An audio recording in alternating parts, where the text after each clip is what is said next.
Hello everyone, peace be upon you. Before we begin, don't forget to hit the like button and subscribe, and stay with me until the end of the story. Also, leave a comment telling me which city and country you're watching from. I'd love to see how far my story has reached. For those of you who have already subscribed, I sincerely wish you good health, ease in all your affairs, abundant blessings, and may all your hopes and dreams come true. Amen. Now, let's begin the story. The sun hadn't fully cleared the Wasatch Ridgeline when Cassie Hale slipped into the motor pool at Fort Westbrook. The air was cold and clean, the kind that bit at the lungs and made the dust hang low. She moved in a rhythm built from repetition, glove on steel, checklist in hand, eyes scanning the SUV like a surgeon before a procedure. Tire pressure. Fluids. Steering play. Brake lines. Winch cable. Radios up and linked. She knew the sounds this vehicle made when it was perfect, when it was close, and when something was about to fail. Today it sounded ready. Salt Creek Road would carry the convoy east before it curled south toward Canyon Ridge Pass. On maps it was a thin brown thread. On the ground it was washboard and ruts, blind crests and wind-carved cuts where ambushes loved to live. Cassie had driven it so many times the turns lived in her hands. She didn't brag about that. She just logged it, a series of notes in her head, a quiet ledger of what to expect when the day got loud. Rob McKinney appeared with a thermos and a folded route overlay. Veteran calm. Boots dusty from an earlier walkthrough. He tapped the paper as she listened. Timing, intervals, load order, call signs. He didn't waste words, and she didn't need extra ones. Luis Ortega checked tie-downs on the food and medical crates, then double-checked the spare belts and jerrycans. Dana Brooks sighted through her optic toward the far fence, not to show off but to wake up her eye. Jeremy Clark kept close, taking it all in, that first-month mix of eagerness and nerves. Nathan Reese's voice crackled in the net from the command tent, weather clear, traffic light, chatter quiet beyond the ridge. Quiet never meant safe. Cassie ran her palm along the hood, felt the engine's faint warmth. She liked the way machines told the truth. They didn't posture.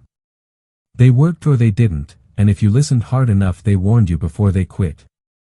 She climbed in, adjusted the mirrors, and watched the yard settle into its pre-move pattern. Drivers started. Crew mounted. Weapons cleared and reseated. Paperwork tucked into sleeves. It all looked ordinary. Ordinary was a mask. They rolled out at first light. The base fell behind in a square of concrete and chain link, then the land opened. Utah showed its bones, red rock, tan flats, scattered juniper, light so sharp it seemed to cut. The convoy found its pace. Dust lifted and trailed like a flag no one asked to carry. Cassie held the middle slot, a place she liked because it gave her a view forward and backwards. She kept distance tight enough to react, loose enough to avoid a pileup if the lead braked hard. She scanned coulees and creeks, fence lines and high cuts, not hunting for drama, just acknowledging where it could hide. Radio checks rolled every 15 minutes. Nathan kept the loop tight, voice steady, no fluff.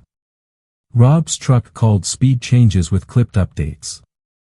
Ortega broke the occasional tension with one-liners that didn't step on anyone's focus.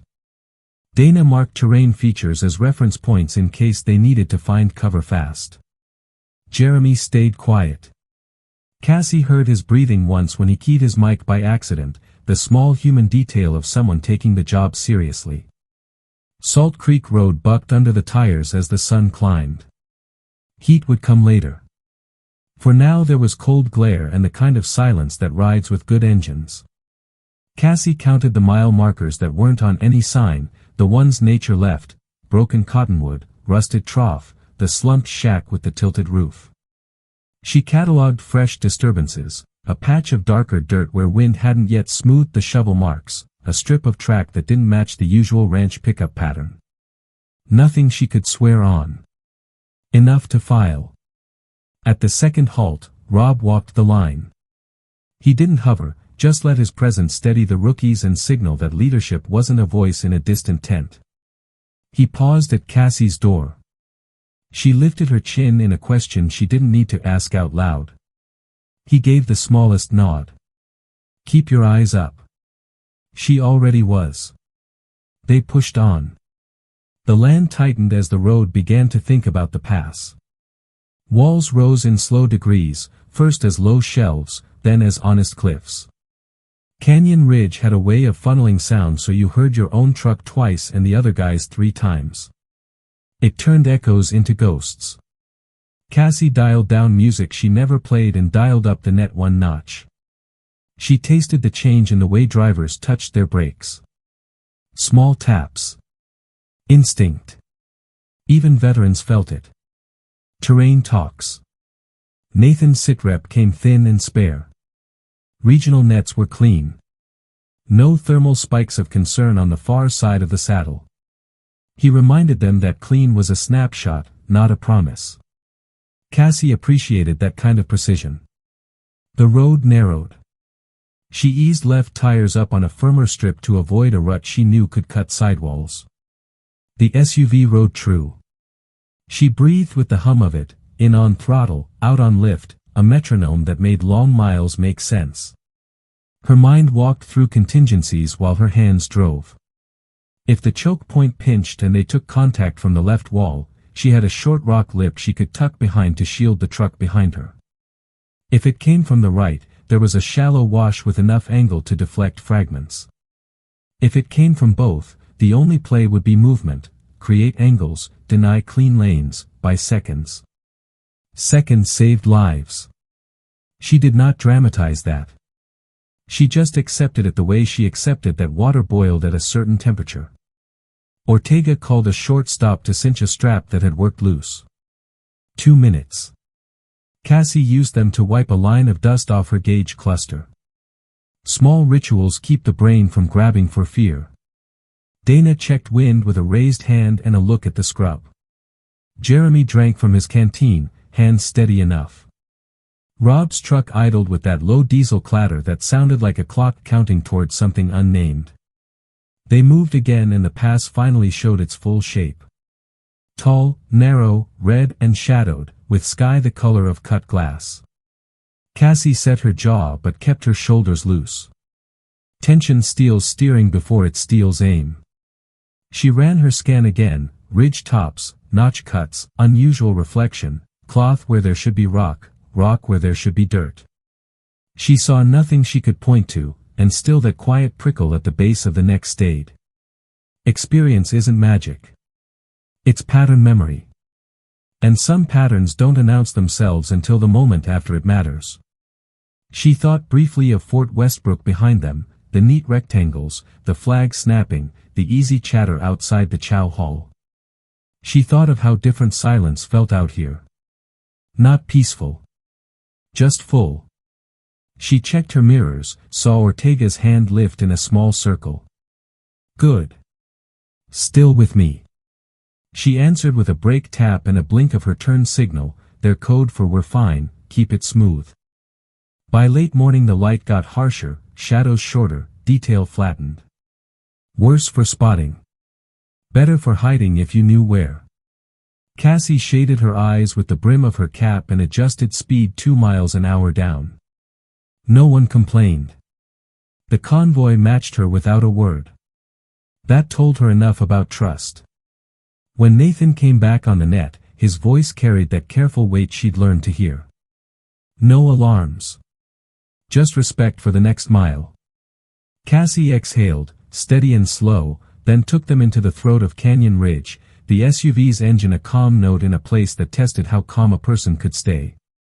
She was just the driver, people liked to say. She let them. Jobs had labels. Outcomes didn't, and the canyon was about to prove it. The first sign wasn't a gunshot. It was a small tremor in the dust ahead, a twitch of gravel on a ledge where wind shouldn't have moved anything. Cassie eased a breath, shaved 2 more miles an hour, and let the gap widen by a truck length. The radio stayed quiet, but heads in the convoy tilted the way heads do when instincts tug. She rolled her shoulders loose and set her palms light on the wheel. The pass tightened. Angles got mean.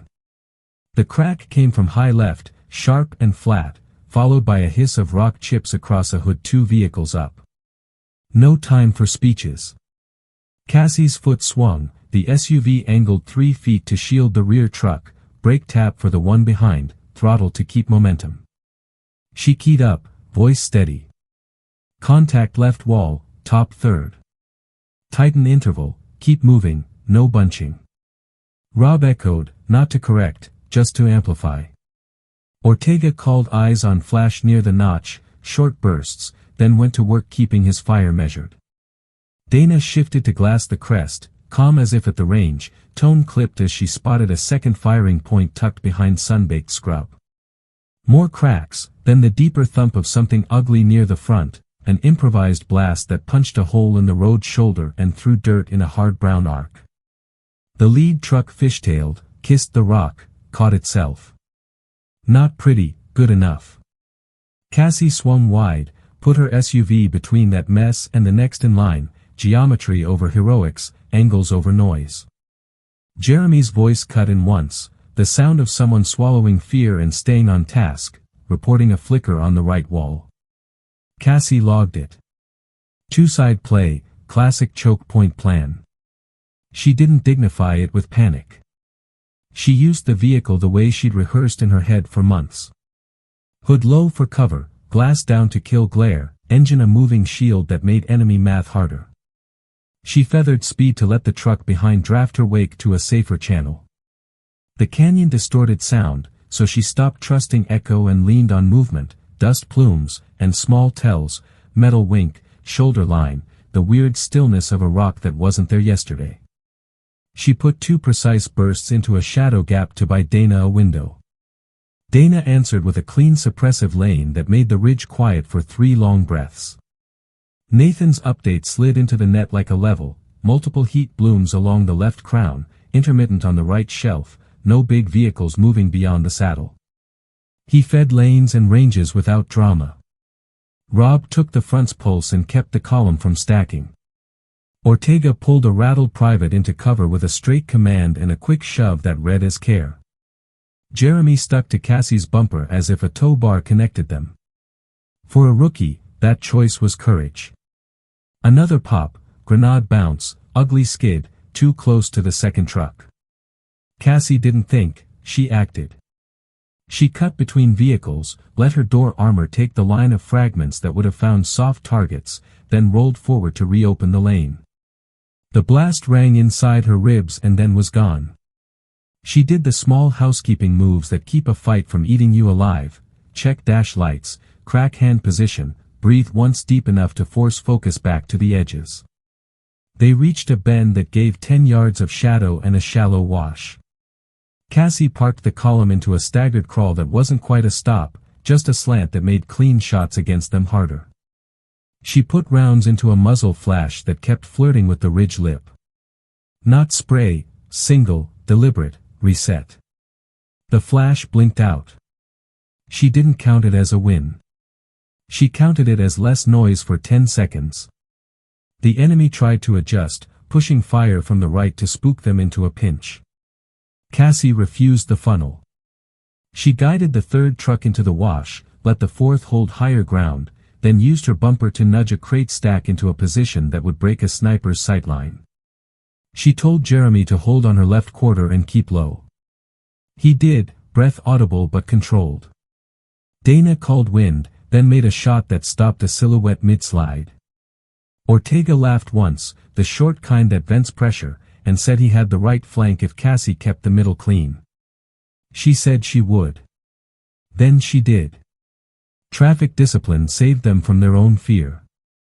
No one tried to reverse. No one jammed the lane with a stalled engine. Rob's truck took a scrape and kept moving, which mattered more than a shiny fender ever would. Nathan marked 2 probable positions collapsing back to rearm. Cassie heard that as opportunity, not relief. She advanced the column 10 yards at a time, never even numbers, never a rhythm the enemy could set a watch to. Movement beats aim when aim depends on comfort. The second blast was smaller, a pressure trick blowing dust and not much else. Amateur or rushed. Either way, the window opened. Cassie took it halfway, not all the way, enough to own the midpoint, not enough to overextend. She laid the SUV broadside for 5 seconds to shield a medic dragging a wounded gunner behind a wheel well. 5 seconds is long in a place like that. It felt longer. She counted to 5 anyway, then rolled, then breathed. They made the first microplateau, a crooked spot where the road widened by a lane. She didn't take the easy rest. She used it to reorder, heavy trucks low side, lighter rigs high side, shooters in positions that borrowed cover without stealing it from the wheels. She spoke sparingly, the way she drove, what mattered, when it mattered, no flair. The team moved as if they'd practiced it, which they hadn't, not exactly. Competence looks like choreography when stress strips away everything extra. The Ridge spit a last mean volley just to remind them who owned the high ground by geography, and Cassie answered by refusing the argument. She shifted the fight off the Ridge's tempo and onto hers, making the convoy a set of moving problems instead of a single target. The canyon hated that. The enemy hated it more. You could hear it in the failure of their timing. When the worst of the first wave broke, the pass held a new kind of quiet, the loud aftersound of a fight that hadn't finished. Cassie checked her mirrors, checked her people, checked the road that still pinched ahead like a dare. Nathan said their window was minutes, not hours. Rob said 2 trucks needed quick fixes, nothing catastrophic. Ortega said he'd ride shotgun on the next push and keep the right from getting ideas. Dana said she had 2 more good angles left before the light shifted. Jeremy said nothing, which was exactly the right thing to say. Cassie reset her grip and nudged the SUV forward until her bumper kissed the line where the canyon turned again. She didn't announce herself as anything more than the driver. She didn't need to. The role was the uniform. The work was the proof. She felt the road under the tires, felt the Ridge watching, felt the next choice arrive in small pieces that would add up fast. Then she took the convoy deeper, into the throat's tighter twist, where the rail test waited and the room for error got even smaller, where every second they bought would have to be spent wisely and what came next meant moving before the canyon could. Cassie eased the SUV into the tighter twist, reading the road the way a medic reads a pulse, subtle, constant, telling. The walls leaned in and the light went thin, a gray-gold stripe that made distance hard to judge. She lowered her chin, let peripheral vision do part of the work, and kept the convoy in a cadence that denied easy math. 10 yards, 7, 12, pause that isn't a pause, roll. She wasn't racing. She was buying seconds and investing them in angles. The enemy tried to force a stall. A volley snapped from high right, meant to make the front truck brake and stack the column. Rob didn't bite. He feathered instead, letting inertia carry, and Cassie filled the pocket with her bumper so the gap didn't become a trap. Ortega's fire laced the lip enough to make heads duck. Dana's voice was low and precise, wind steady, hold 1 mil left, and then a clean crack that cut the Ridge's rhythm. Jeremy mirrored Cassie's line a half car width left, where the gravel bit better. He had learned that not from a manual but from watching her tires. Nathan fed them the map they couldn't see. 2 thermal pings curling behind a buttress. 1 team shifting to a shoulder above the S-turn. No heavy signatures, still dismounts. He marked times, 30 seconds ago here, 15 there. Cassie treated it like moving weather. She couldn't change it, but she could travel smarter inside it. She nudged the 3rd truck to take a lower track so the 4th could climb a small shelf. Staggering elevation gave them cross coverage without stealing each other's sightlines. It also made the enemy's triangulation ugly. A radio squeal cut in, somebody's handset kissed rock, and for a heartbeat the net went hash. That was long enough for a trio on the left crown to test a push with a short ladder of fire. Cassie answered with motion, not volume. She broke line, slid the SUV into a shallow V between 2 boulders, and turned the chassis into a hinge. The hinge changed every lane the enemy had just solved. Their shots went where Math said the convoy used to be. Ortega laughed once. He liked when Math lost. Then came the choice she'd prepped for in her head and hoped not to see. The road pinched to a blind dogleg with a crumbly inside shoulder and a promising outside shelf that would roll a careless driver into a junkyard of jagged talus. Stopping there meant becoming a free lesson in high-ground ballistics. Pushing meant committing into unknowns. Cassie chose a third path. She built a moving pocket. Rob, hold your speed. Ortega, cover 2 o'clock high. Dana, give me a blink on the lip. Jeremy, on my door, tight. She counted down in her head. 3, 2, Dana's crack answered a flash high left, 1. Cassie nosed the SUV into the dogleg with the left tire kissing dirt that didn't deserve the trust and the right tire claiming the last honest gravel. She rode the shutter without letting it crawl into her hands. The pocket was a space made of timing more than terrain, Rob's steady roll in front, Cassie's shield in the bend, Jeremy welded to her quarter, the trucks behind staggered just enough to deny a straight shot. For 6 seconds the convoy looked like it couldn't be hit cleanly. 6 seconds is an eternity if you build it right. Grenade clink. Too near. Cassie stomped the brake 2 beats, surged 1, slung the fragments wide of the open troop door on the third truck. She felt the percussion like a jab to the sternum and kept her eyes forward. Inside the dogleg the air smelled like hot metal and powdered stone. She put 2 rounds into the darker wedge of shadow above a wind-sculpted overhang. The wedge coughed and disappeared. Not a finish, a pause. She used it. They cleared the bend into a stretch that gave them 12 car lengths of straight with a right wall cut by gullies. Perfect for a flanking creep. Cassie refused to give a creep the seconds it wanted. Jeremy, take the gully entry, mark it. Don't commit. He slid, checked, popped back, voice calm. 2 bodies, low, waiting on our stop. They weren't going to get one. Nathan flagged a hotter cluster forming beyond the next rise, 5, maybe 6, moving like they had a plan and weren't improvising. Cassie pictured the plan, pinch them with fire, cut the last truck, roll the middle, harvest confusion. She sketched over it. Dana, I need the head of that cluster uncomfortable. Not dead if you can't see it, uncomfortable. Dana obliged with a pattern that wasn't random but felt like it to the men on the ridge, the kind of attention that makes coordination stutter. Ortega picked up the gaps and turned them into a bad moment for anyone trying to be brave. 2 trucks needed help anyway. A radiator hiss on one, a tire feathering to soft on another. Cassie weighed the math.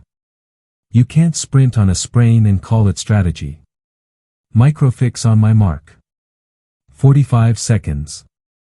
We create our own lull. Rob exhaled assent. Nathan called the next 30 seconds like a metronome. Cassie set the SUV broadside at the head of the straight, dropped the hood enough to make a wall, and let the busted radiator get a fast clamp while Dana and Ortega painted the lip. Jeremy watched the gully mouths with the discipline of someone who didn't want to learn things the hard way again. 45 seconds later, they were rolling. Not pretty. Enough. The enemy adjusted with a trick Cassie hated, mirror shots in the glass, angled to look like more positions than existed. It was meant to make you shoot at ghosts and leave the real ones alone. She didn't shoot at ghosts. She shot at hands. The ridge showed a wrist where it shouldn't, a sleeve crease that didn't match the rock. She took those. Not cruel, clinical. The canyon got quieter for reasons that had nothing to do with mercy. They reached a rib of road with 2 exits, a clean line toward the saddle where Nathan said the heat pips had thinned, and a tempting cut that dove into a shadowed swale. The cut would save time if you trusted luck, and it would kill you if you did. Cassie took the clean line. Time was cheaper than blood. Somewhere in the middle of miles that felt like inches, Jeremy found a voice that didn't shake. Left crown is emptying to the rear. They're not sure about us. It wasn't a celebration, it was a fact. Cassie let it stand. She remembered being the one who finally said a thing straight. It changes you. They climbed a shallow rise and the radio lit with 2 words from Nathan that never sounded like panic when he said them, heads up. The heads up was a staggered pair of shooters who had waited through the entire dance for this moment, calm enough to let the early ambush pass so they could take a cleaner shot when competence made the targets predictable. Smart. Dangerous. She liked them least. Cassie cut early, before they thought she would, and took away their angle. Dana's counter snap was half instinct, half practice, and it ruined one of the pair's day. The other moved the way trained people move, not flustered, not frozen, just repositioning towards something that might work. Ortega beat him there with a string that wasn't elegant and didn't need to be.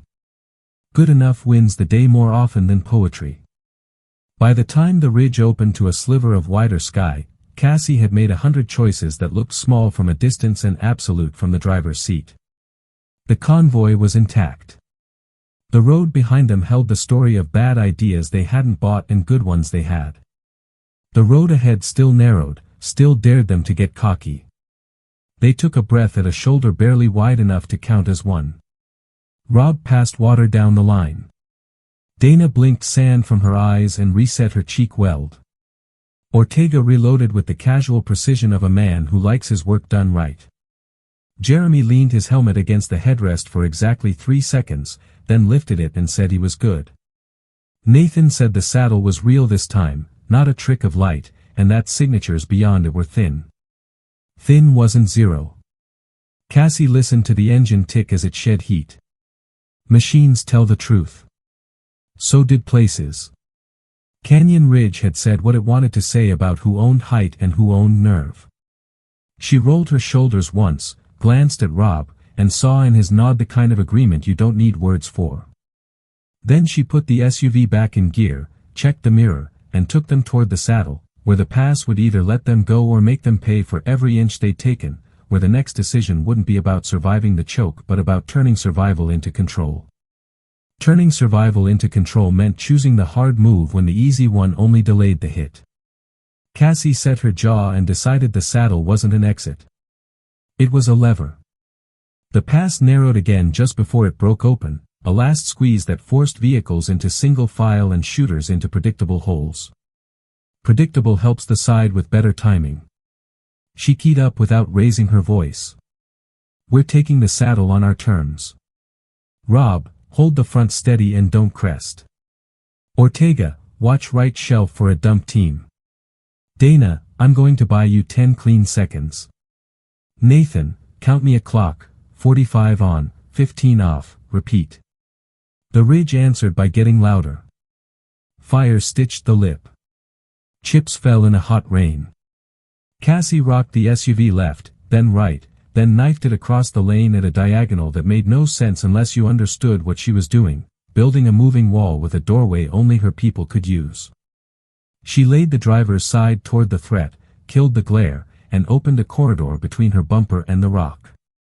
Through, she told Jeremy. He slid in the pocket, eyes wide but steady. The third truck followed on his wake, then the fourth on a stagger. For a beat the canyon's angles turned against the men on the ridge. Their shots chased where steel had been 2 seconds ago. A crack from the shelf announced a smarter team. 2 rifles with discipline, trading breath and sight the way trained pairs do. They were waiting for the crest, not the climb. Cassie stole their heartbeat. She surged 3 yards, braked 1, let their holds decay, then moved again. Dana took the half second she needed and cut 1. Ortega suppressed the other with a string that kept him from finishing anything clever. Rob reported 2 more dismounts shadowing the right gutter, testing for a place to roll a grenade. Cassie denied them a stop to throw at by refusing to stop at all. A blast kicked the inside shoulder and blew rock dust across her windshield. The glass held. Her ears rang. She didn't let the ring get into her hands. Nathan, she asked, because clocks matter when your life depends on windows. 22 seconds to lull, he said, calm, merciless. She used 20 of them to push the column to a small flat that wasn't flat, only flatter, where a jack could kiss a bent rim and a clamp could bite a hose. 15 off, Nathan called.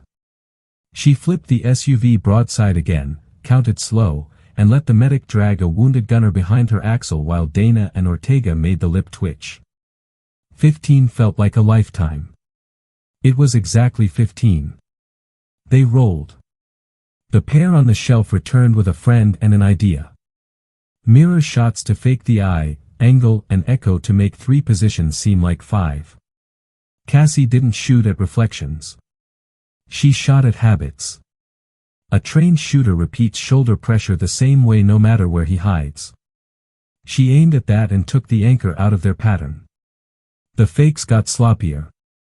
Ortega punished sloppy. The throat after the saddle pinched once more, a petty last trap, and that's where the enemy decided to make their big push. You could feel it in the way the ridge breathed, more men, faster hands, a leader somewhere counting to the same numbers Nathan had been calling for them. Cassie saw it before it finished forming. This is their play, she said, mostly to herself, then to the net, I'm going to cut them in half. She took the SUV where it didn't belong, up on the inside lip, 2 wheels flirting with dirt that had no business holding weight, the other 2 biting the only honest gravel left. The chassis groaned. The wheel fought her. She didn't let it win. She drove the hood straight into the seam between 2 firing teams and made their lanes cross. For 3 savage seconds their bullets endangered each other more than they bothered her convoy. Dana found the team leader in the mess and put him down with a shot that sounded like an exhale. Ortega rolled fire left to right like a zipper.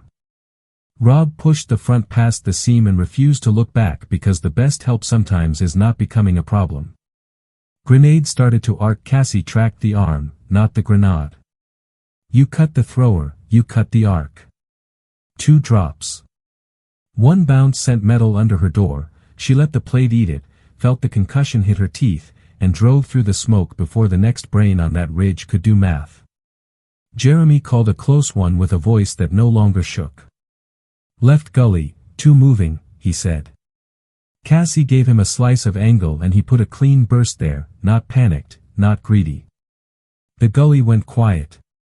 Nathan's voice ticked the fight like a metronome. Heat falling left crown. 2 groups sliding back. Another set building on the right cap. You have 30 until they're ready. 30 is forever if you own it. Cassie chose to own it. She split the column into 2 moving echelons, front 3 trucks push and hold, rear 3 trucks stagger and screen, then used the SUV as the hinge again. She drove sightlines more than she drove road. She denied comfort. She bought seconds and spent them only where they returned more than they cost. The enemy realized they were losing the shape, so they tried to turn it into noise. Volume went up. Discipline went down. That's when trained people win fights. Dana made shots that didn't need speech. Ortega turned cover into punishment. Rob counted his drivers through with a tone that bled calm into the net. Jeremy became a mirror of Cassie's line, a half beat behind, not guessing anymore, knowing. They broke the last clean choke and the canyon opened into a bowl with ugly shelves where a smart ambusher would leave a reserve. Smart ambushers had. 6 men dug in. 2 tried to go high for overwatch. Cassie refused to give them the time. She accelerated hard enough to make the rear fishtail, then corrected and parked the SUV in the worst possible place for anyone trying to coordinate, dead center, broadside, tall enough to force angles. It was insane if you didn't understand momentum. It was correct if you did. Now, she said. Dana's first 2 shots erased the overwatch climb. Ortega's lane tore the front of the reserve. Rob's front truck rolled clear and punched the far lip, creating depth. Jeremy and the second truck filled the void with honest fire, the kind that isn't flashy and wins anyway. A man on the shelf tried to take a leadership role and wave a regroup with his rifle. Cassie did not allow leadership. She put one into his plate and one above it when he popped back up too fast. He stayed down. Another threw smoke like he'd practiced it in clear weather and never in wind. It drifted wrong, helped no one he liked, and Cassie used it to move the hinge again. She pivoted the SUV 5 feet, just enough to give Dana an unseen alley. Dana took it. You could hear the fight break, not in volume, but in the way the ridge stopped trying to be smart and started trying to be gone. They pushed the advantage just far enough. Not greedy. Enough to make sure no one with a radio on that side would feel bold for the next hour. Nathan confirmed what eyes already knew. Signatures thin to nothing. Residual heat, stationary. No chase. Rob called status. Bent metal, bruised egos, one serious wound already on a litter and stable. Engines lived. Morale breathed. Cassie let herself count, not bodies, because that never sat right, but threats removed. 1 here at the notch. 2 at the shelf. 3 at the dogleg. A handful when the seam crossed itself. The reserve in the bowl. The overwatch that never happened. When the math settled, Nathan put a number to what the team felt. 3-2 neutralized across phases, he said, clinical, not celebratory. 32. Not luck. Work. Silence came back wrong at first, the kind that makes the ears hunt for what they've lost. Dust hung. Brass rolled lazy in road ruts. Someone coughed. A medic swore softly at a stubborn bandage, then got it right. Rob walked down the line and didn't need to say anything more than names and good. Dana checked her bolt and her breathing. Ortega grinned the tired grin of a man who'd earned it. Jeremy leaned his helmet to the glass for 1 second and then straightened, different than he'd been that morning. Cassie sat with her hands loose on the wheel and listened to the engine tick as it cooled. Machines tell the truth. So do choices. She had taken a job that wore the label driver and used it to do what leaders do, see, decide, move, adjust, protect. She hadn't yelled or posed. She had turned survival into control because someone had to. The canyon didn't clap. It just let them pass. Nathan broke the quiet with the kind of sentence that meant the worst part was over and the hard part remained. You have a corridor to High Point if you leave now, he said. Windows real but it won't stay kind. Rob looked at Cassie. She nodded once. No speech. No ceremony. She put the SUV in gear and eased the convoy out of the bowl, across ground that still remembered what they'd done, toward the open where a base camp could be more than a hope and where the cost of the day would begin to settle into numbers, names, and the slow work of keeping people whole. The convoy eased out of the bowl and took the straighter track Nathan had cleared, engines running in that tired, honest way machines do after a fight. Rob set a calm pace. Cassie kept the middle again, not because anyone told her to, but because the middle let her see both directions and fix small problems before they turned into big ones. Jeremy matched her bumper with quiet confidence. Ortega scanned the edges without chatter. Dana kept her rifle flat across her knees, eyes steady, saving energy. Nathan's voice came on in short updates, corridor green, no fresh heat pings, wind coming up from the south. No promises, just information. They reached the flats where High Point Base Camp would live for a while. It wasn't much, 2 big tents on pallets, a comms mast, fuel bladders, crates stacked into corners, a line of triage cots. It was enough. The column pulled inside a loose horseshoe and held idle while Rob assigned sectors. Cassie parked broadside for the last time that day and let the engine tick down. She took 1 breath, checked her gauges, then stepped out and started the tedious parts that keep people alive after the shooting stops. The medic team moved fast. Names were called. Wounds were ranked. 1 gunner with shrapnel along the shoulder went straight to a cot. He cracked a joke anyway and Ortega told him to save it for later. Dana cleaned her bolt and replaced a spring she didn't like the look of. Jeremy carried water and batteries. Cassie walked the line of hoods and grills and checked belts, hoses, mounts. She didn't let adrenaline sell her a lie about the trucks being fine. She found what was weak and got it fixed. Nathan tied them to Fort Ellison. He sent the first contact report, then the second with numbers that meant something outside the canyon. 32 hostile combatants neutralized across phases. Friendly casualties minor to moderate, 1 serious but stable. Vehicles operational with field fixes, 2 need shop-level work later. Route achieved, position held, window to exfil intact if required. He didn't dramatize. He didn't understate. He gave the truth and let headquarters decide what truth meant. Rob made a quick round, not to praise, not to posture, just to be visible and grounded. He stopped by Cassie's bumper and asked what she needed. She said clamps, coolant, 1 spare tire moved forward from the last truck, and 15 minutes without anyone crowding the jack. He made that happen. While she wrenched, he stood off and kept the space clear. That's how trust looks in the field, uncomplicated. The radio crackled with a new voice a while later. Colonel Harlan from Westbrook, clipped and direct, asked for a preliminary on-scene and a timeline for a fuller debrief. Nathan handled the call.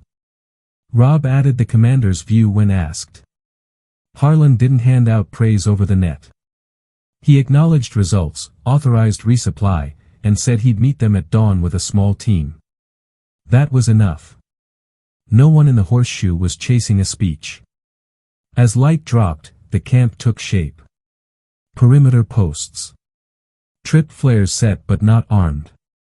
A rotation for watch. Warm food in trays that tasted like salt and relief. Jeremy ate slow and kept one ear on the net. Dana wrapped her wrist where the recoil had started to bite after hours of work. She said it would be fine and meant it. Ortega wrote a short list of lessons in a notebook he kept, not for show, for memory. Rob filled out a damage log. Cassie sat on the running board with a rag over her shoulder and rechecked the torque on every lug she had touched. Later, she walked the perimeter once, not because she didn't trust the watch, but because leaders who pay attention catch corners everyone else misses. When the first quiet settled, the questions started arriving in small ways. A private asked Jeremy how bad it had felt at the dogleg. He said, bad enough, and then explained how staying on Cassie's door had turned bad into manageable. A sergeant told Dana her timing on the shelf had saved an axle and probably a man. Dana nodded once and said, wind held. Ortega told a mechanic to swap a brittle fuel line now, not in the morning when it would split and strand them. None of it was loud. All of it mattered. Nathan printed a strip of satellite captures and pinned it to the inside wall of the comms tent. He drew lines with a pen to show the way the enemy had shifted and where they'd broken. It wasn't a trophy. It was a map of how to not get surprised next time. Rob and Cassie stepped in, looked for 60 seconds, and stepped back out. They both filed the picture where it needed to live. Cassie finally let her shoulders drop when the last truck's hood closed and the last cot had a blanket tucked around it. She drank water that tasted like dust and plastic and didn't mind. Machines tell the truth when they're cooling. People tell the truth when the noise leaves and there's still work under their hands. She had driven, shielded, shot when she had to, and chosen angles most people never think about. Now the job was different. Now it was counting spare rounds, checking radio batteries, making sure the kid on the far post had a fresh set of eyes rotate in before fatigue made him miss a flicker in the dark. Rob asked for a short huddle by the hood of the lead truck. Cassie, Ortega, Dana, Jeremy, and Nathan on speaker. He laid out the plan: hold High Point overnight, early inspections at first light, prep for either return to Westbrook or push to the next drop depending on Ellison's read. He asked for gaps. Cassie flagged a weak tire on the second truck and a loose battery bracket on the fourth. Ortega flagged a blind wedge on the north post and asked for a mirror to kill it. Dana asked for sandbags under a firing notch to settle her bipod. Jeremy asked for nothing and got assigned to the first watch with a partner anyway. Nathan said weather would hold and that comms were clean. Simple, clear, enough. In the quiet hours, Cassie cleaned her rifle with the same care she gave the SUV. She didn't dramatize the day in her head. She walked it in order, noted what she'd do again and what she'd tune. There was one brake tap she thought she'd left a beat late. There was one gap she wished she'd closed sooner for the medic. She stored both as lessons, not weights. She let the rest slide off. You can't drive tomorrow if you're carrying yesterday the wrong way. Sometime after midnight, the wind lifted a little and the canvas snapped softly. A watchstander murmured coordinates to Nathan for a harmless blip that cleared itself before anyone had to move. A medic checked the serious case and found the numbers holding steady. Jeremy's voice came in quiet on the net, reporting a fox trotting past the wire like it owned the world. Human laughter touched the channel for a second and then went away. Dawn started as a pale line behind the mesas. Cassie stretched the tightness out of her back and walked the vehicles again. Fluids, straps, tires, antennas. She ran a hand along the SUV's fender and felt the nicks the canyon had left. Nothing vital. She climbed in, adjusted her mirrors, and looked at the camp through the glass. People moving with purpose. Less noise. Better faces. Nathan handed Rob a slot for the debrief with Harland. Rob looked at Cassie. She nodded without fuss. He didn't ask her to speak. He didn't have to. When the colonel wanted the driver's version, she'd give it. Facts, not theater. Then she'd go back to the wheel, because routes don't drive themselves and safety is built in inches. Before the meeting call came, Cassie checked Jeremy's straps and told him the gully lesson was worth remembering. He said he'd already written it down. Ortega appeared with a coffee that tasted like burned dirt and handed it over like a medal. Dana finished stacking the last sandbag the way she liked it and gave Cassie a small look that said everything without a word. Nathan raised a hand from the tent and signaled 5 minutes. High Point felt like a place that had earned its name for a day. They were alive. The line held. The convoy was a little more than what it had been that morning. Costs were counted and not ignored. The work would continue, because it always does. When the radio finally clicked with Harlan's voice asking for the ground truth, Cassie wiped her hands on a rag, straightened her cap, and walked toward the briefing tent to say only what needed saying, and then get back to the job that would carry them home. The debrief with Harlan wasn't theater, it was a ledger. Facts on the table, times aligned, why each choice was made when it was made. Rob walked through the route and phases. Nathan overlaid signatures, gaps, and the windows they bought. Dana briefly marked the shots that broke coordination. Ortega summarized how the right shelf was kept honest. When the colonel asked for the driver's version, Cassie stood with her cap tucked in her elbow and spoke like she worked. Clean, plain, complete. She described the road as it behaved, the way the ridge shaped sound, the seconds they spent and the seconds they saved. She didn't sell heroics. She described work. Harland listened, wrote a note or two, then said what mattered. The convoy lived. The mission held. 32 threats neutralized across contact phases. Field discipline high. Decision tempo correct. He told Rob to submit commendations as he saw fit and told Nathan to package a training brief out of the fight. Then he looked at Cassie as if weighing something that had nothing to do with rank. Keep doing it like that, he said. It wasn't a speech. It was permission. After the call, the camp exhaled in the small ways that mean strain was real and relief was earned. The morning warmed. Engine started and idled smoother than they had any right to after yesterday. Ortega joked badly about breakfast and finally got a laugh out of the medic with the stubborn bandage. Dana taped her wrist and said it was good. Jeremy tightened a strap and checked it twice, then checked it a third time because lessons stick better when they cost you. Cassie finished a last pass on the trucks and wiped grease from her hands without thinking about it. They formed up for the return to Westbrook along Salt Creek Road, the same thin line that had carried them out. The land looked familiar and a little different, the way places do after they try to keep you. Dust rose behind the column and drifted away like it had learned their names. Nathan rode the net with his quiet metronome. Rob kept the pace that let the weak truck stay part of the team. Cassie took her place in the middle and watched mirrors and horizon at the same time, the way she always did. High Point fell behind. The canyon stayed where it was, red, carved, indifferent, and the pass looked almost ordinary in the way of battlefields when the noise is gone. The convoy didn't gloat. The road doesn't reward gloating. It rewards attention in steady hands. Jeremy asked a question about the dogleg and Cassie answered it with a map folded in her palm, tracing lines and pauses, showing where seconds went and why. He nodded and didn't say much else. He didn't need to. They reached Fort Westbrook in a tide of brown dust and diesel smell, a square of fences and flags and routines that felt softer after edges like those. The motor pool swallowed them with clanks and calls, clipboards, and chalk marks on tires. Mechanics reached for wrenches with that reverent hurry that means machines brought people back again. A clerk came for statements, a medic for vitals, a logistics sergeant for serial numbers of what needed replacing. The world resumed its habit of categories. The canyon stayed in muscle memory. Someone started clapping in the yard and someone else told him to knock it off. That was right. Recognition belongs later, if at all. The team broke down the convoy into parts that could rest. Ortega dumped ammo and water from the back of a truck, counted, and wrote a number.